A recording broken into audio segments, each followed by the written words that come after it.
Upstate New York Christmas Day. The air is cold enough to snap iron, and I'm watching my inheritance pull into the driveway. My name is Jane Simone. To my parents and sister, I am just the failure in the drafty farmhouse, the unpaid nursemaid living in a property they planned to bulldoze for a quick payout. They brought expensive wine and eviction notices, thinking they hold all the cards. But as they mock the dirt under my fingernails, they do not realize I have already dug their graves. They think they own this land, but winter has a way of revealing who actually survives the cold.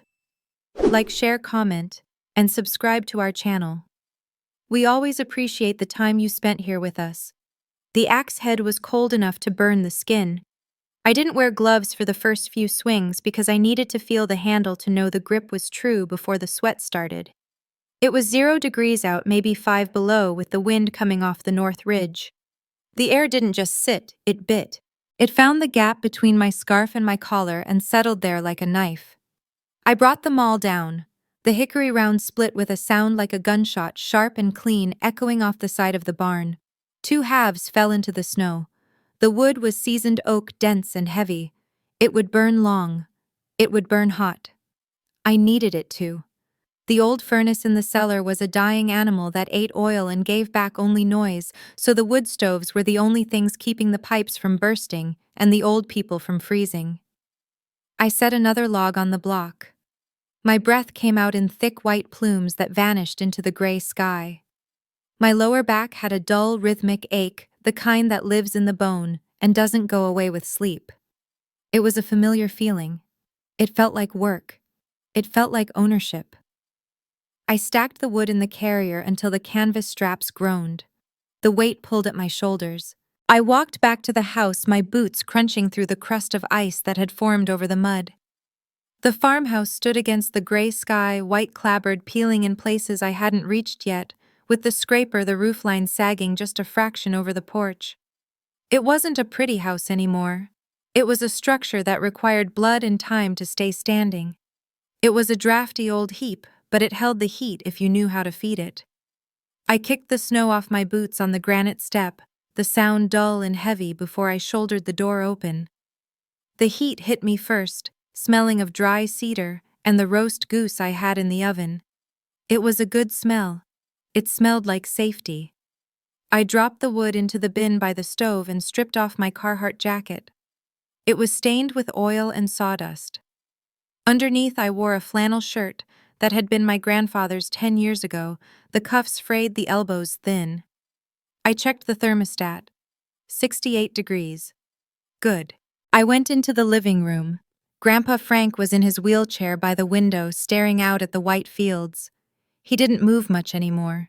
The stroke 3 years ago took his legs and half the use of his left hand, but it left his eyes. His eyes were blue and hard like flint. They didn't miss anything. I walked over and touched his shoulder. He looked up, and for a second the hardness softened. I checked the transfer board tucked into the side of his chair. It was positioned right. We had a system, him and me. It was a dance of leverage and balance. I didn't have to ask him if he was okay. I knew the tilt of his head meant his neck hurt. I knew the way his hand gripped the armrest meant he was tired. "Snow's sticking," he said. His voice was gravel scraped from the bottom of a dry well. "It is," I said. "Roads will be bad." "They'll come anyway," he said. "They always come for the food." I went to the kitchen to check on Grandma Eleanor. She was at the counter, her hands shaking as she tried to arrange parsley on a platter. She was 81, frail as a dried leaf, her memory, a flickering bulb that sometimes went dark, but today was burning bright enough. I took the parsley from her gently. She didn't resist. Her hands were cold. I ran a warm washcloth over them, drying them carefully, finger by finger. The skin was like parchment. "Is the puree ready for Frank?" she asked. She worried about the texture. If it was too thick, he choked. If it was too thin, he hated it. "It's perfect, Grandma," I said. "Parsnips and potatoes, lots of butter." I went back to the stove. I tasted the puree. It was rich and smooth. I had spent an hour pushing it through the sieve, making sure there were no lumps. It was labor nobody saw. It was labor that didn't show up in a bank account. I checked the roast. The skin was crisping dark gold. I basted it, the hot fat sizzling in the pan. My hands were rough. The skin on my palms thickened into calluses that snagged on silk. I hadn't worn silk in 5 years. I wiped my hands on a rag and looked at the clock. 4 in the afternoon. The winter light was already dying, turning the windows into black mirrors. Then I heard them. It wasn't the wind. It was the low, aggressive hum of precision engineering. I looked out the kitchen window, past the reflection of the stove.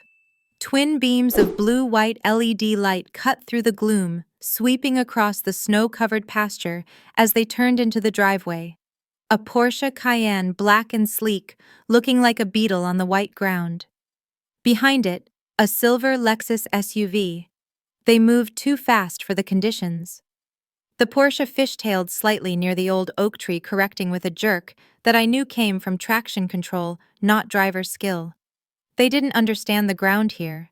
They thought money bought grip. I felt my stomach tighten. It wasn't fear. It was a bracing, like getting ready to lift a heavy stone. I looked down at my flannel, at my work boots still wet with melting snow. I didn't go upstairs to change. There was no point. I was what I was. I was the person who kept the fire lit. The car doors slammed, 4 distinct thuds that broke the silence of the farm. Voices drifted in, loud and sharp, cutting through the muffled quiet of the snow. I heard my mother's laugh, high and brittle. I heard my sister Lucy complaining about the mud. I wiped my hands one last time and walked to the front door. I didn't open it immediately. I watched through the sidelight. They were standing by the cars, gathering bags. They were dressed for a cocktail party in the city. My mother wore a fur coat that probably cost more than the new roof I needed for the barn. My father was in a camel hair coat and a scarf that looked like cashmere. And Lucy. She was 24, glowing with the kind of health that comes from expensive gyms and vitamin drips. She wore a long wool coat left open to show a red dress that was too thin for the weather, and heels that were sinking into the slush. I opened the door. The cold rushed in, pushing the warm air back. It smelled of exhaust and expensive perfume. "Jane," my mother cried, rushing up the steps. She didn't hug me. She air-kissed near my cheek, careful not to let her makeup touch my face. She thrust a heavy bag into my arms. "Here, take this. It's the gifts. Be careful, it's fragile." She swept past me into the hall. She didn't look at my boots. She didn't look at the wood bin I had just filled. She looked at the hallway mirror and touched her hair. "God, it's freezing in here," she said. "Is the heat even on?" "It's 68, I said. I held the door open as my father came up the steps. He looked older, heavier, his face flushed from the cold, or maybe the scotch he drank before driving. "Hey, Janie," he said. He handed me his coat without asking if I wanted to take it. It was a reflex. I was the coat rack. I was the staff. "Driveway's a mess. You need to get someone to plow that better. Nearly put the Lexus in the ditch." "I plowed it this morning," I said. "It's snowing again, Dad." "Well, it's treacherous," he muttered, walking past me toward the living room sounds of his parents. Lucy came last. She was shivering, her arms crossed over her chest. She looked at me, her eyes scanning me from the messy bun on my head to the scuffed toes of my boots. There was pity in it, and something else. Satisfaction. She liked seeing me like this. It confirmed everything she thought about herself. "Nice look," she said.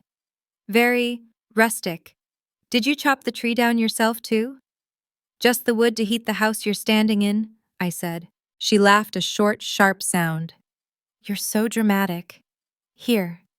She handed me a bottle of wine. It was cold from the car. "Put this to breathe. It's a 15. Don't shake it."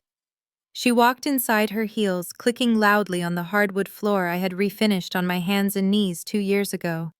I stood by the open door for a second, holding the wine and the heavy coat. The cold wind blew against my face, numbing the skin. I looked out at the empty driveway, then down at the bottle in my hand. It was worth $200. I knew the label. That was 2 cords of wood. That was a month of electricity. I closed the door, shutting out the wind. I locked it. The heavy click of the deadbolt felt final. Inside, the noise of their arrival filled the space, bouncing off the low ceilings. They were already in the living room, their voices rising in volume, dominating the space. I could hear them greeting Grandpa and Grandma, their tones shifting to that loud, slow cadence people use for children and the simple-minded. "Look at you, Pop. You look great," my father boomed. I hung the coats in the closet. The fur, the cashmere, the wool. They were heavy with dampness. I touched the sleeve of my flannel shirt. It was thin, but it was dry. I walked down the hall toward the kitchen carrying the wine. I didn't go into the living room to join them. I had work to do. The goose needed carving. The vegetables needed glazing. The water pitchers needed filling. They hadn't asked how I was. They hadn't asked about the roof or the boiler or the nights I spent sitting up with Frank when his chest hurt. They just handed me their coats. I set the wine on the counter next to the sink. My hands were shaking just a little, not from the cold, from the pressure in my chest. I looked at my reflection in the dark window above the sink. I looked tired. I looked like the farmhouse, worn down, weathered, standing on a foundation that nobody else could see. I picked up the carving knife. It was sharp. I had sharpened it myself on the whetstone in the shed until it could shave the hair off my arm. I tested the edge with my thumb. It bit the skin just enough to catch. I turned back to the stove. The timer buzzed. Dinner was ready. The kitchen was a different world from the living room. In there, the air was still and smelled of stale perfume and old dust. In here, it was alive with steam and the sharp scent of roasted garlic. I moved between the stations I had set up on the butcher block island. The goose needed to rest for 20 minutes, or the juices would run out and leave the meat dry. I tented it with foil. The heat coming off the bird warmed my face. I mashed the root vegetables, turnips, parsnips, and potatoes dug from the frost-hardened earth 3 days ago, adding the butter I had churned myself from the neighbor's Jersey cow milk. The pestle hit the ceramic bowl with a heavy, wet thud. It was a rhythm I knew. It was the sound of sustenance. From the other room, the noise of their conversation drifted in. It didn't sound like family. It sounded like a boardroom meeting held in a library. They were talking about money. Not the kind of money that buys feed or fixes a tractor, but abstract money. Market caps, dividends, the fluctuations of a tech stock my father had bought into. I heard the distinct pop of a cork. They hadn't waited for me. I heard the glug of liquid pouring into crystal glasses. "It needs to breathe." Lucy's voice floated through the doorway. "But it's already opening up. You get that dark cherry on the finish." "Excellent," my father said. "Really excellent. Smooth." I looked at the water glass sitting on the counter next to the sink. It was a jelly jar I used for drinking. I turned the tap handle. The pipes groaned a deep vibration in the walls before the water came out clear and icy cold from the artisan well 300 feet down. I drank it standing up. It tasted like iron and stone. It didn't have a finish. It just quenched the thirst. I began to plate the sides. The Brussels sprouts were charred just right, glistening with bacon fat. I arranged them on the heavy stoneware platter. My shoulders were tight. Every muscle felt coiled. I wasn't just cooking. I was waiting for the criticism to start. It was a holiday tradition as reliable as the snow. "I don't know why they insist on staying here," my mother was saying. Her voice was lower now, a stage whisper meant to be heard, but not acknowledged. "It's so depressing. The wallpaper in the hallway is peeling. It smells like old people." "They're stubborn," my father replied. "Dad thinks he's still running a working farm. He can't even lift a spoon without shaking. It's vanity, pure vanity." "It's selfish," Lucy added. "They're burning through equity just heating the place." I picked up the platter of vegetables. The ceramic was hot. I walked through the swinging door into the dining room. They stopped talking as soon as I entered. It wasn't a respectful silence. It was the silence of people who had been changing the subject. The dining room was the coldest room in the house. It faced north and the storm windows were 50 years old. I had stuffed towels along the sills to stop the drafts, but the air still moved around our ankles. The table was set with Grandma's wedding china, the gold rims worn thin from 60 years of washing. I put the vegetables down. I went back for the goose, back for the gravy, back for the bread. Nobody stood up. Nobody offered to carry a dish. They sat with their wine glasses watching me move back and forth. I was the mechanism that brought the food. I was part of the house's plumbing. "Dinner is served," I said. They moved to the table. I helped Grandpa maneuver his wheelchair into the spot at the head. I locked the brakes. I adjusted his napkin, tucking it into his collar. He looked up at me, his eyes apologizing for the indignity. I squeezed his hand. His skin was paper-thin blue veins mapping the geography of his hard life. I sat down at the foot of the table opposite Grandpa. To my left, Lucy. To my right, Mother. Father sat next to Lucy. The dynamic was set. We ate. The only sounds were the scrape of silverware on china and the wind rattling the loose pane in the corner. "This goose is gamey," my mother said. She cut a tiny piece and inspected it on her fork. "Did you buy it at the supermarket?" "I raised it," I said. "I butchered it Tuesday." My mother put the fork down. "Oh, I see." She took a long sip of wine. "Well, it's very authentic." "It's delicious," Grandpa said. His voice was slurry, the strokes stealing the consonants, but the defiance was clear. "Jane knows how to cook." Lucy cleared her throat. She didn't want to talk about the food. She wanted to talk about her year. She had been waiting for the audience. "So," she started, leaning back, her wine glass held by the stem swirling the red liquid. "The firm had a record Q4. I led the campaign for that new hydration drink. You've seen the billboards? The ones with the athletes," Father asked, beaming. "That was you." "That was my team," she corrected with false modesty. "I directed the creative strategy. The bonus structure was insane this year. Absolutely insane." She looked at me, then looked away. "I finally pulled the trigger on the Cayenne. You saw it out front." "Hard to miss," Father said. "German engineering, nothing like it." "It's a turbo," Lucy said. She cut her meat aggressively. "The specs are wild. 0 to 60 in under 4 seconds. It has this air suspension that reads the road surface and adjusts the damping in milliseconds. The leather is hand-stitched Napa. I got the Burmester sound system upgrade. It cost $6,000 just for the speakers, but the clarity, it's like being in a concert hall." "Smart," Father said. "You have to enjoy your success. You earned it." "I did," Lucy said. "I worked 80-hour weeks for 3 months. I barely slept. But then I signed the papers and I drove it off the lot, and I thought, okay, this is who I am now." She looked at me again. This time she didn't look away. "What about you, Jane? How's everything here?" The question hung over the table. It was a trap. "We're doing okay," I said. "We got the wood in for the winter. The new well pump is holding." "I meant you," she said. "Your life. Are you still doing this?" She gestured vaguely at the room at the food at Grandpa. "I live here, Lucy," I said. "Jane," my mother interjected. She placed a hand on my forearm. Her fingers were cold. "We worry, that's all. Look at you.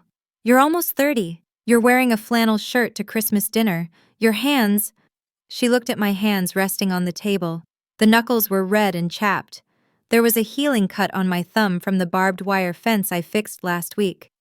"You're ruining your skin." "It's clean," I said. "It's warm." "It's not just the clothes, Janie," my father said. He poured himself more wine. The bottle was already half empty. "It's the resume gap, 5 years. In this economy, you have a degree. You were smart. You're burying yourself out here. You're becoming unemployable. No HR manager is going to look at caregiver for grandparents and see a transferable skill." "I'm not looking for a job," I said. I cut a potato. The knife sliced through it cleanly. "I have a job." "This isn't a job," Lucy laughed. It was a cruel, short sound. "This is hiding. You're hiding from the real world. You're scared to go out there and compete, so you stay here and play Little House on the Prairie. It's sad, Jane. It's actually sad." I felt the heat rising in my neck. Not anger exactly. It was frustration, heavy and suffocating. They saw the farmhouse as a cage. They didn't see the reality. They didn't see the nights I spent lifting Grandpa so he didn't get bed sores. They didn't see the math required to stretch a pension check to cover oil and groceries. They didn't see the discipline it took to get up at 4 in the morning when the pipes froze. They saw a resume gap. I saw survival. "I like it here," I said quietly. "You like the draft." Mother shivered, pulling her fur coat back over her shoulders. "It's freezing in here. I can feel the wind coming right through the walls. This house is falling apart, Jane. The silver is tarnished. Look at this fork. It's black near the tines. It's unsanitary." "The silver is 80 years old," Grandma said softly. She hadn't eaten much. She was watching Lucy with a look I couldn't place. "It takes a lot of polishing." "That's the point," Father said. He gestured with his knife. "It's too much work, for no return. The property is a liability. The taxes, the upkeep, the insurance. It's a sinkhole. You're throwing your life into a pit, Jane. And for what? So you can say you kept the old place going? It's sentimental nonsense." I stopped eating. The food turned to ash in my mouth. I reached for my water glass. The condensation was cold against my palm. I took a drink. It was simple. It was clean. It washed away the taste of the goose I had raised and killed for them.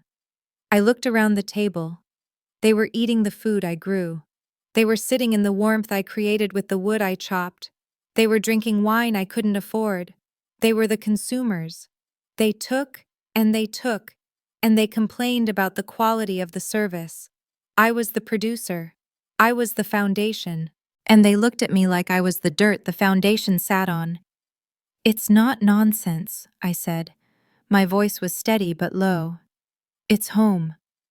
"It's a building," Lucy corrected. "And a bad one at that. Honestly, I don't know how you stand the silence. It's so quiet out here it makes my ears ring. Don't you want things, Jane? Don't you want nice things?"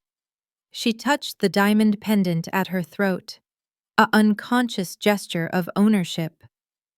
"I have what I need," I said. Father sighed a loud performative exhalation. "You're stubborn, just like your grandfather." I looked at Grandpa Frank. He hadn't said a word since the soup. He was watching his son. He was watching Robert drink the wine. He was watching Lucy preen. His face was unreadable to them. They thought he was vacant, lost in the fog of his stroke. But I knew that look. I saw it every time I fixed a fence post he used to fix or sharpened a tool he used to hold.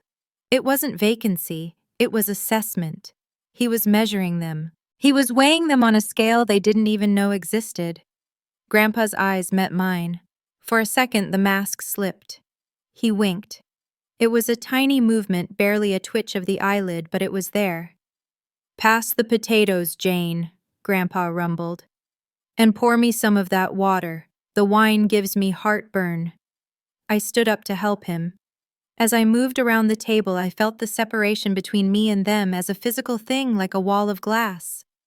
They were tourists in my life. They were visitors in a museum they wanted to burn down, and they had no idea that the exhibits were watching back. "You really should get a filter for that water," Mother said as I poured. "It looks cloudy." "It's minerals," I said. "It's from the earth." "Exactly," she said, wrinkling her nose. I sat back down. The tension in the room was a tightened wire humming at a frequency only I seemed to hear. The dinner was far from over. The brandy was still to come, and with the brandy I knew would come the business. They hadn't driven 3 hours through the snow just to criticize my flannel. They wanted something. I gripped my water glass until my knuckles turned white. I was ready. The plates were cleared. I did it alone, stacking the china carefully, the clatter of porcelain the only sound covering the heavy digestion of the room. They had moved back to the living room, drawn to the fireplace, like moths to a porch light. My father had found the bottle of XO brandy in the cabinet, a bottle Grandpa had been saving for a specific anniversary that never seemed to come. He poured generous snifters for himself and Lucy. He didn't offer one to me. He didn't offer one to his parents. He stood with his back to the fire, warming his calves, swirling the amber liquid. He looked like the lord of the manor surveying a kingdom he hadn't built and didn't understand. I finished wiping the table and walked into the living room. The heat was intense near the hearth. The oak logs I had split earlier were burning down to a bed of pulsing red coals. I stood near the doorway, leaning against the jamb. I didn't sit. Sitting felt like joining them, and I wasn't part of this council. I was the observer. Lucy was sprawled on the sofa. Her shoes kicked off her feet, tucked under her. The wine had loosened her. Her face was flushed, and her eyes were bright and unfocused. She looked at me, her lip curling slightly. "Jane, seriously," she said. She gestured with her glass, a splash of brandy threatening to spill. "You need to stop hovering. It's creepy. You're playing nursemaid and it's honestly pathetic. You're hovering like you're waiting for a tip." "I'm checking the fire," I said. "The fire is fine," she snapped. "Your life isn't. Look at you. You're wasting your prime years wiping counters in a house that smells like mothballs. You're a martyr, Jane, but nobody is going to canonize you. They're just going to forget you." "Lucy," my mother warned, but there was no bite in it. She agreed. She was just too polite to say it so loudly. "No, she needs to hear it," Lucy said. "She's stuck. She's frozen in time." My father cleared his throat. It was the sound of a gavel banging. He took a sip of the brandy, savoring it, then set the glass on the mantel. He looked at Grandpa, then at Grandma, and finally at me. He put on his serious face, the one he used when he was explaining to a client why their portfolio had tanked. "We've been talking," Robert said. "Your mother and Lucy. We think it's time to face reality." Grandpa Frank looked up from his wheelchair. His hands were folded in his lap, still as stone. "Reality," he repeated. "Yes, Pop, reality," Father said. "It's too much work for Jane. It's too much for you. The place is falling apart. I saw the rot in the eaves when we pulled in. The barn roof is sagging. It's a money pit." He paused, waiting for an objection. None came. I watched him. I knew what was coming. I had known it was coming for 5 years. "Once you and Mom pass on," Father said, using the euphemism carefully, "we're selling. We've already looked into it. I made some calls last week. There are liquidators who specialize in this kind of thing. Old furniture, farm equipment. They come in, catalog it, auction it off. They take a 30% cut, but it clears the property fast." "And the house?" Grandma asked. Her voice was quiet. She was looking at the fire. "The house is a teardown, Mom," Father said gently, as if explaining that a pet had to be put to sleep. "I'm sorry, but it is. The wiring is ancient. The insulation is non-existent. To bring it up to code would cost more than the structure is worth. It's a liability." Lucy sat up. Her eyes were gleaming. "But the land," she said. "That's where the money is. We bet we can get the zoning changed. Subdivided into 5-acre lots. McMansions for commuters. We could call it the old farm estates or something rustic. We scrape the lot, sell the parcels." She looked at me, a sudden flash of drunken generosity crossing her face. "And you know, Jane, we're not monsters. You'd get a cut. Dad said we could probably get a few $100,000 for the acreage if the market holds. You could take your share, get a studio apartment in the city, maybe go back to school, start a real life. You could finally buy some decent clothes." "A studio apartment," I said flatly. "It's better than this." Lucy laughed. "At least it would have central air. We're doing you a favor, Jane. We're freeing you." "It's barely worth the land it sits on," Father reiterated, picking up his glass again. "But we'll manage the sale. I'll handle the legal side. You won't have to worry about a thing, Pop. We'll make sure it's done right." The room went quiet. The fire popped a loud crack that made Mother jump. I watched the sparks fly up the chimney. They were talking about erasing 3 generations of history like it was a spreadsheet error. They were talking about bulldozing the room they were sitting in. Grandma Eleanor placed her empty teacup on the side table. The china clinked against the wood. It was a deliberate sound, sharp and final. She turned her head slowly to look at her son. Her face was pale, but her eyes were clear. There was no dementia in them, There was only disappointment. Actually, Robert, she said, you're wrong about the value. Father smiled, a condescending tilt of his lips. Mom, I know you love the place, but the market doesn't care about sentiment. The comps in this area. A developer contacted us, Grandma interrupted. She didn't raise her voice. She didn't have to. Last month, a logistics company. They're building a distribution hub for Amazon 3 miles down the road.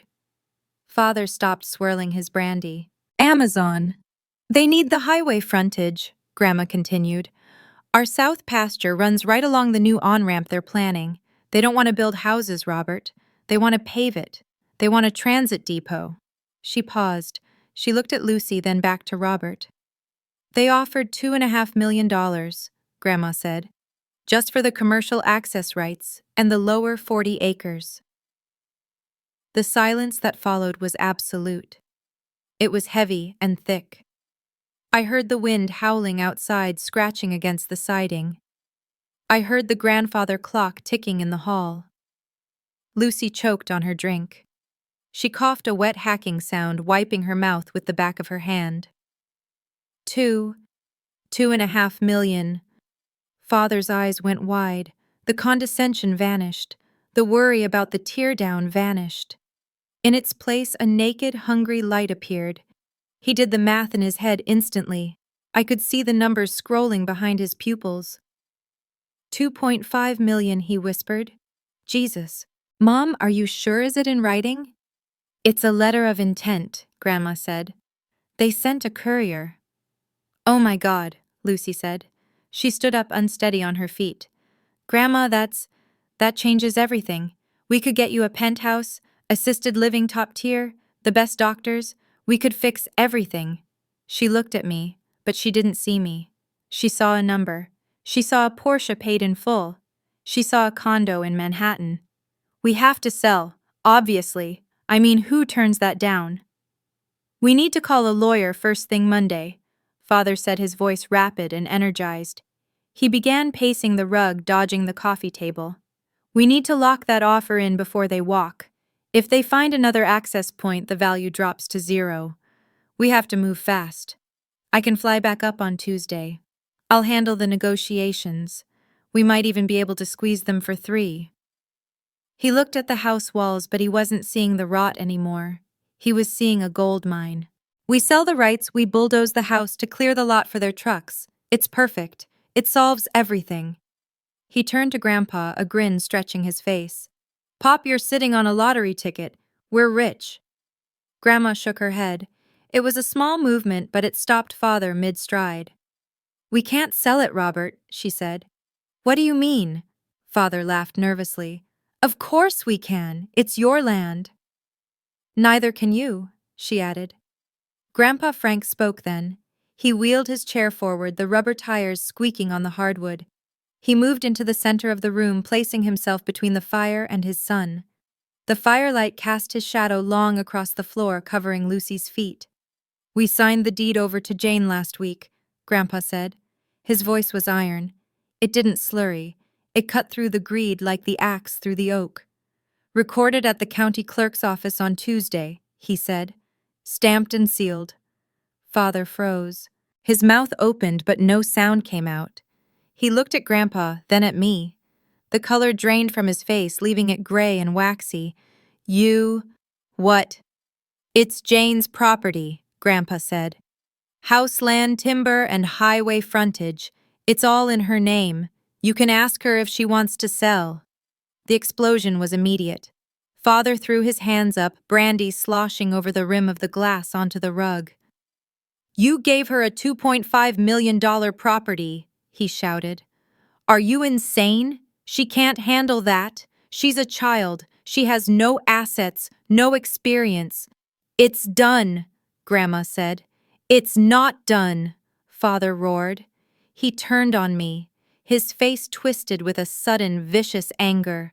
You did this. You manipulated them. You've been whispering in their ears, haven't you?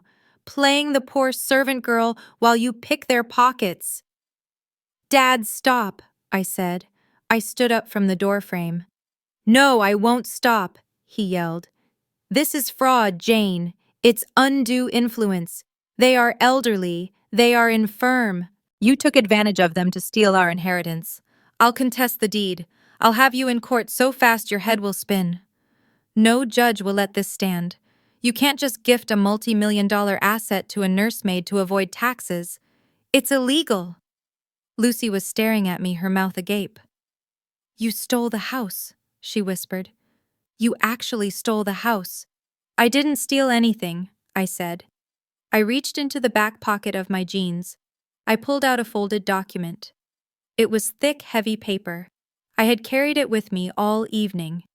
I knew this moment would come. I walked over to the coffee table and dropped it. It landed with a thud. Read it, I said. Father snatched it up. His hands were shaking. He flipped through the pages, his eyes scanning the legal text. It wasn't a gift, Dad, I said. My voice was calm. I felt the cold air from the window on my back and the heat of the fire on my face. It was a settlement. Look at the date. 5 years ago, he muttered. We signed a caregiver contract 5 years ago, I said, when Grandpa had his stroke. You didn't want to pay for a home. You said it was too expensive. You said, Jane, you handle it. I took a step closer. So I handled it. We drew up a contract.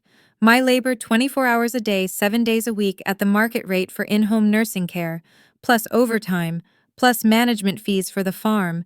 We tracked the hours. We tracked the value. I pointed at the paper in his hands. I didn't get the house for free. I bought it. I bought it with 5 years of my life. I bought it with every bedpan I changed and every log I split. The equity in the property was transferred in exchange for services rendered. It's all documented. The tax assessment is done. The transfer tax is paid. The title is clear. Father stared at the paper. He looked for a loophole. He looked for a mistake. This is a lien transfer, he stammered. It's a purchase, I corrected, legally binding. You can sue if you want. But the lawyer who drafted it is the same one who defended the town against the eminent domain claim last year. He knows what he's doing, and he knows who has been living here. I looked at Lucy. She had sunk back into the sofa looking small and deflated. It's my house, I said, and I'm not selling to Amazon. I'm not paving the pasture. Father dropped the paper on the table. He looked at his parents. They weren't looking at him. They were looking at me. And for the first time in my life, looking at them didn't feel like looking at a burden. It felt like looking at partners. You cut us out, Father whispered. Your own family. I secured the asset, I said using his own language. I protected the investment. I picked up the brandy bottle from where he had left it on the mantel. I poured a small amount into a clean glass. I swirled it just like he had. Now, I said, I think you should sit down, or maybe you should leave, because the driveway is icing over and I'm not pulling you out with the tractor tonight. The room didn't explode. It imploded. The air seemed to be sucked out of the space, leaving a vacuum where the only sound was the crackle of the fire and the heavy, wet breathing of my father. He stared at the contract on the table as if it were a physical weapon that had just been used to bludgeon him. He picked it up again, his eyes darting back and forth across the clauses, desperate to find a missing signature, a wrong date, anything that would turn the paper back into pulp. Lucy was the first to break the silence. She moved differently now. The sharp angles of her posture softened into something fluid and desperate. She stood up and walked toward me, navigating around the coffee table with a sudden careful grace. She didn't look at the contract. She looked at me. She put a smile on her face, but it didn't reach her eyes. It was a smile she probably used on clients when a pitch was going sideways. Jane, she said, her voice pitched up, becoming lighter, conspiratorial. Okay, wow, you really protected yourself. I respect that. I do. It's smart. She reached out and touched my arm. The fabric of her dress was silk smooth and cold against my flannel. But listen seriously. Think about what this means. $2.5 million. That's not just money, Jane. That's freedom. For all of us. I have freedom, I said. I didn't pull my arm away. I just let her touch the sleeve, letting her feel the difference between us. No, I mean real freedom. She pressed, stepping closer. We're sisters. Think about it. We could take that money and go. We could go to Europe. I know the best places in Rome. We could spend a month in Paris. You've never been anywhere, Jane. You've been stuck in this drafty box for 5 years. Imagine it. No snow, no wood to chop, just us drinking wine in a piazza. We could be close again. I looked at her. I remembered the last time we were close. It was 6 years ago before I came back to the farm. She had borrowed my car and crashed it, then told our parents I had failed to maintain the brakes. I don't want to go to Rome, Lucy, I said. I have to feed the chickens in the morning. Forget the chickens. She laughed a high, frantic sound. Buy new chickens. Buy a golden coop. Jane, don't be stupid. You're sitting on a winning lottery ticket and you're talking about chores. We can split it. Even if you keep the lion's share, give Mom and Dad a cut. Give me a finder's fee for supporting you. We can work this out. Father looked up from the paper. The shock was hardening into anger. The bargaining phase hadn't worked on him. He skipped straight to threats. He threw the contract back onto the table. This is garbage, he spat. It won't hold up. I'll contest the deed first thing Tuesday morning. On what grounds? I asked. Undue influence, he said, stepping toward me. He was a big man used to using his size to dominate a room, but I didn't step back. I had spent the morning swinging an 8-pound maul. I wasn't afraid of weight. They are elderly. Pop had a stroke. Mom is frail. You were in a position of trust and you exploited it to coerce them into signing away their assets. It's textbook elder abuse. I'll have this nullified, and I'll have you investigated. Investigated for what? I asked. For cooking their meals, for washing their clothes. For theft, he shouted. The vein in his forehead pulsed. You think a judge is going to believe this? This sweat equity nonsense? You think your minimum wage labor is worth a commercial estate? I think a judge will look at the logs, I said. My voice remained steady, a flat line against his jagged spikes. I kept logs, Dad. Every hour. Every medical transport. Every time the ambulance came and you didn't answer your phone. I have 5 years of daily entries. And I have the receipts. I paid the property taxes last year from my savings account. Where were you when the tax bill came? I was busy, he yelled. I have a career, I have responsibilities. So do I said. My responsibility was them, and the contract reflects that. The lawyer made sure of it. He interviewed Grandma and Grandpa separately. He videotaped the signing to prove capacity. He anticipated you, Dad. He knew exactly what you would do. Father's face turned a darker shade of red. He looked at his parents. Grandpa Frank was watching him with a look of pure steel. Grandma Eleanor had turned her gaze back to the fire, refusing to witness her son's disintegration. You ungrateful! Father started lunging slightly. Get out, I said. The words hung in the air, simple and heavy. Excuse me. Father stopped. Get out of my house, I repeated. Dinner is over. The business is concluded. You need to leave. You can't kick us out, Mother cried from the sofa. She had been silent until now, clutching her purse like a shield. It's Christmas. It's snowing. You can't do this to your own mother. It's my house, I said. I felt the truth of it in my bones. It wasn't just a legal fact. It was a physical reality. I knew which floorboards creaked. I knew how to jiggle the handle on the bathroom door. I knew the house, and the house knew me. And you are disrespecting the owners.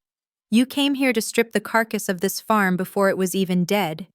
You insulted the food, you insulted the heat, and you insulted me. Now you're threatening to sue me. I walked to the door and opened it.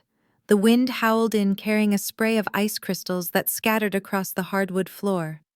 The temperature dropped 10 degrees in seconds. Leave, I said. Before I call the sheriff. Sheriff Miller is a friend of mine. He comes by for coffee on Tuesdays. He knows who chops the wood. He knows who keeps the lights on. If I tell him there are trespassers threatening the homeowners, he'll be here in 10 minutes. Father stared at me. He looked at the open door, then back at the fire.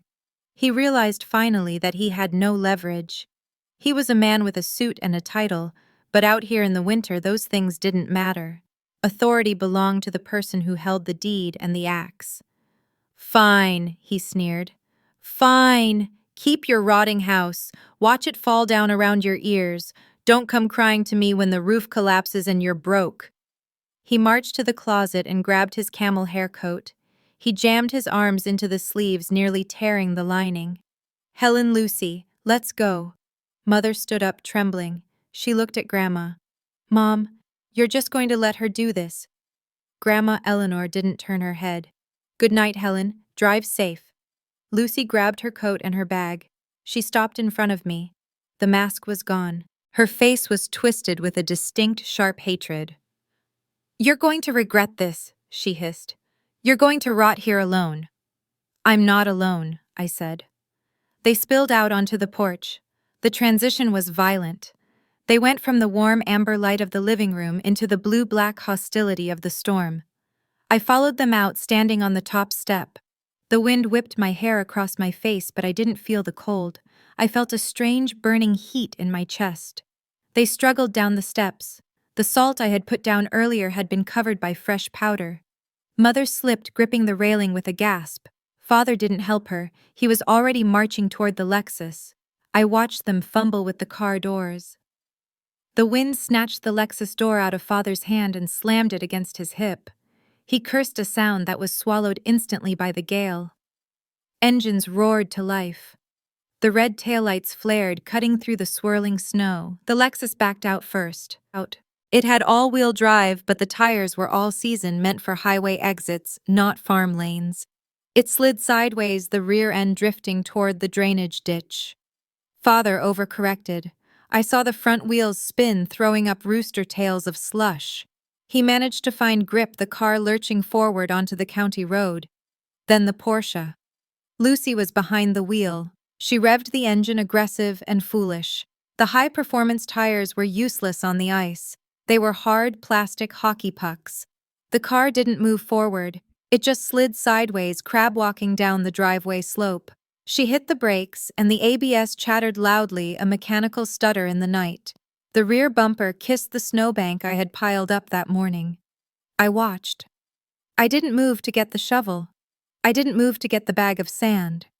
I stood with my arms crossed, leaning against the porch column. She gunned it again. The engine whined, a high-pitched scream of frustration. The tires spun, melting the snow into ice, polishing the surface until it was slick as glass. She was fighting the land, and the land was winning. Finally, she eased off the gas.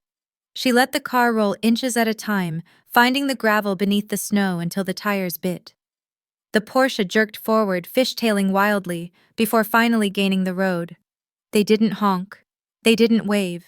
They just accelerated, two pairs of red lights shrinking into the distance, getting smaller and smaller, until the curve of the tree line swallowed them whole. I stood there for a long time. The silence returned. It wasn't an empty silence. It was heavy and full. It was the sound of the wind in the pines and the settling of the old house. The tire tracks they left were jagged scars in the perfect white of the driveway, ugly and chaotic. But the snow was falling hard. I watched as the flakes settled into the ruts. Inch by inch, the evidence of their presence was being erased. The land was healing itself. I took a deep breath. The air was sharp and clean. It smelled of ozone and pine needles, not perfume and exhaust. My hands were cold now, my ears were stinging, but I didn't want to go inside just yet. I wanted to make sure they were really gone. I waited until the sound of their engines had faded completely, until the only thing I could hear was the beat of my own heart and the wind pushing against the farmhouse that belonged finally and indisputably to me. I stepped back inside and closed the door. The latch clicked, a solid mechanical sound that sealed the house against the night. The silence that rushed in to fill the space wasn't empty. It was dense and settled. It was the sound of a house that had exhaled. The heat from the wood stove wrapped around me, thawing the numbness in my cheeks and fingers. I leaned back against the heavy oak door for a moment, listening. I could hear the wind buffeting the eaves, scratching to get in, but the walls held. They were thick walls built 80 years ago with timber cut from the ridge. They had withstood worse storms than my family. I walked into the living room. The air still held the faint, lingering scent of my sister's perfume, floral and chemical, clashing with the wood smoke. It would fade. The house would eat it just as it ate the dust and the drafts. Grandpa Frank was still in the center of the room, his wheelchair turned slightly so he could watch the fire. Grandma Eleanor sat in her wingback chair, her hands resting quietly in her lap. They didn't look like victims. They looked like survivors of a siege who were watching the enemy retreat. "They're gone," I said. "Good." Grandpa grunted. He didn't look up from the flames. "Roads are bad. They should have left an hour ago." I moved to the coffee table. The caregiver contract was still there, lying on top of a stack of coaster. It looked innocuous, just a few staples and some black ink, but it was the heaviest thing in the room. I picked it up. I didn't triumphantly wave it. I folded it carefully along the crease lines and put it back in my pocket. It belonged in the safe next to the deed and the insurance policies. It was part of the foundation now. "The brandy," Grandpa said. He pointed a crooked finger toward the mantel. I looked. The bottle of XO cognac my father had opened sat there, the cork lying beside it. He had left it in his haste. It was a $300 bottle. He had brought it to show off, to pour a drink for himself while he dismantled our lives. Now it was ours. "He left it," I said. "Wasteful," Grandpa said. "But good for us. Pour 3 glasses, Jane, the crystal ones." I went to the cabinet. I took down the Waterford crystal tumblers, the ones we only used for weddings and funerals. They were heavy in the hand, the facets catching the firelight. I poured. The liquid was dark amber, viscous and rich. I handed a glass to Grandma. She took it with a steady hand. I gave one to Grandpa. He gripped it tightly, his knuckles white against the glass. I took the third one for myself. We didn't toast. We didn't clink glasses. That felt too celebratory, too frivolous for the work we had just done. We just drank. The brandy was smooth, with a heat that bloomed in the chest and stayed there. It tasted of oak and vanilla and thyme. It tasted expensive. It was the first time in 5 years I had tasted something that hadn't come from a garden or a discount aisle. "He was angry," Grandma said softly. She was looking at the dark window, seeing her son's face in the reflection. "He was caught," Grandpa said. "There's a difference. Robert never liked being caught." He took another sip, savoring it. "He thinks we're fools, Elle. He thinks we sat here for 5 years just waiting to die so he could cash out." "He knows better now," I said. I sat on the hearth, the stone warm through my jeans. The fire popped a shower of orange sparks drifting up the chimney. Grandpa turned his chair to face me. His blue eyes were sharp, drilling into me. The alcohol had brought a flush to his pale cheeks. "That offer," he said. "The developer, the Amazon people." "Yeah," I said. "2.5 million, he said. He rolled the number around in his mouth like the brandy. "That's a lot of money, Janie. Life-changing money. You could fix the barn. You could fix everything. You could leave." I looked down into my glass. I swirled the liquid. $2.5 million. It was an abstract concept. It was a number on a screen. I tried to picture it. I tried to picture the penthouse Lucy talked about. I tried to picture Rome. But all I could see was the south pasture paved over with asphalt. I saw semi-trucks idling where the deer grazed in the morning. I saw floodlights bleaching out the stars. "I know," I said. "It's your decision," he said. "The deed is yours. If you want to sell, we won't stop you. We'll go to the home. We'll be fine." He was testing me. Or maybe he was giving me permission. "I'm not selling the land," I said. "Not the pasture, not the house." "That's a lot of cash to walk away from," he said. "I'm not walking away from all of it," I said. I looked up at him. "I read the proposal, Grandpa. The courier left the full packet. They need the access road. They don't need to own the land to use the road. I can lease them a right-of-way easement for the trucking route along the far fence line. It keeps the trucks away from the house. We keep the title. We keep the control, and the lease fees alone would cover the taxes and the heating oil for the next 20 years. Grandpa stared at me for a long moment. Then slowly, the corner of his mouth twitched upward. It was a smile, a real one. A lease, he chuckled. Rent-seeking. Robert would hate that. He'd want the lump sum. Robert isn't the landlord, I said. I am.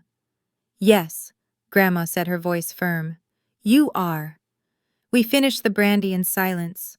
It was a comfortable silence built on years of living in the same rhythm. When the glasses were empty, I stood up. The fatigue was starting to hit me now, a dull throb in my legs and back. But the work wasn't done. The work was never done. I'm going to clear up, I said. I gathered the glasses. I walked into the dining room. The table was a ruin of the dinner. Crumpled napkins, bread crusts, the carcass of the goose. It looked like a battlefield. I began to clear it plate by plate. I scraped the leftovers into the compost bucket. Nothing was wasted here. The food would go back into the ground to feed the garden that would feed us next year. I stacked the china. I carried it all to the kitchen. I filled the sink with hot water and soap. The steam rose up, clouding the window above the basin. I plunged my hands into the water. It was scalding, but I didn't pull back. It felt good. It felt clean. I washed the plates, scrubbing away the grease and the gravy. I washed the fork my mother had called unsanitary. I dried it until the silver gleamed bright and hard. I turned off the faucet. The house was quiet now. Grandpa had wheeled himself to his bedroom. I could hear the rhythmic thud of him transferring to the bed. Grandma had gone up the stairs, her steps slow and light. I was alone in the kitchen. I wiped the counter down. I turned off the overhead light, leaving only the small lamp over the stove. I walked to the back door and looked out the window. The storm had picked up. The snow was coming down in thick, heavy sheets, a white curtain drawn across the world. I looked at the driveway. The ruts were gone. The chaotic sliding tracks of the Porsche and the Lexus had been filled in. The gouges in the snowbank were smoothed over. It was a blank slate, white and pristine. It was as if they had never been here. I touched the cold glass with my fingertips. I thought about the morning. I would have to get up at 5. I would have to plow the driveway again. I would have to break the ice on the chicken water. I would have to haul more wood. It would be cold. It would be hard. My back would ache. But it was my driveway. It was my wood. It was my ache. I wasn't the hired help anymore. I wasn't the granddaughter waiting for an inheritance. I was the owner. I had bought this view with 5 years of my life, and the price had been fair. I turned away from the window. I walked back into the living room. The fire had died down to a bed of glowing coals, pulsing like a slow heartbeat. I picked up the poker and stirred them, exposing the red heat underneath. I took a piece of oak from the pile I had chopped. I placed it on the coals. It smoked for a second, then caught. The yellow flame licked up the side of the bark, bright and steady. I watched it burn. I wasn't afraid of the winter anymore. I knew how to keep the fire lit. The house settled into the winter silence, finally belonging to the one who had earned it. This story highlights the quiet power of persistence and the weight of true ownership over hollow status. If you enjoyed this journey of resilience and justice, please subscribe to the channel and leave a comment below. We read every single comment of your thoughts. Thank you for listening. This has been a story from Revenge Hour. We'll see you next time.